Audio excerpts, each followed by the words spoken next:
Remède pour animaux. C'est à ce moment-là que Georges eut une inspiration géniale.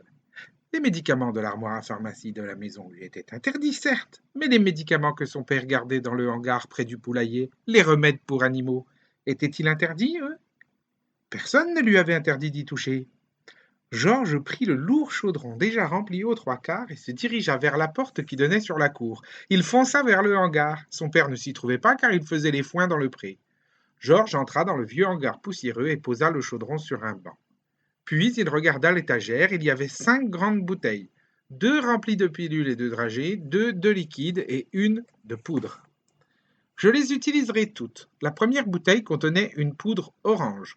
Sur l'étiquette, on lisait « Pour vos poules, contre les parasites, les coliques, les becs irrités, les pâtes estropiées, la coquelite aiguë, la mauvaise ponte, la couvée difficile ou la perte de plumes. » Ça alors, dit Georges en jetant toute la poudre orange dans le chaudron, la vieille perruche ne perdra plus ses plumes. La seconde bouteille contenait 500 dragées violettes, remède de cheval contre les langues blanches. Grand'ma n'a pas la langue blanche, mais elle a une langue de vipère. Cela la guérira sans doute. Au chaudron, les 500 dragées. La troisième bouteille contenait un liquide épais et jaunâtre. Pour vaches, bœufs et taureaux, contre la variole, la gale, les cornes recroquevillées. La vieille vache renfrognée souffre de tous ces maux. C'est le médicament qu'il lui faut. Et le liquide glouglouta, ergargouilla dans le chaudron. La quatrième bouteille contenait un liquide rouge vif. Lotion insecticide pour les moutons. Sapristi, dit Georges. Comme j'aimerais verser cette lotion sur la tête de Grand'ma et regarder toutes ces puces s'enfuir. Non, mais je ne peux pas, je ne dois pas, donc elle la boira.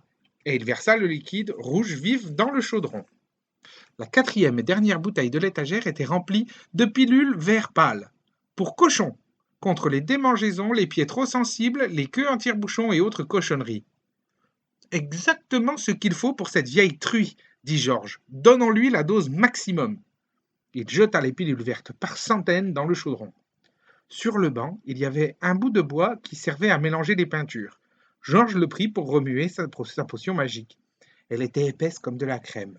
Et au fur et à mesure qu'il agitait, de magnifiques couleurs apparaissaient à la surface et se mêlaient entre elles.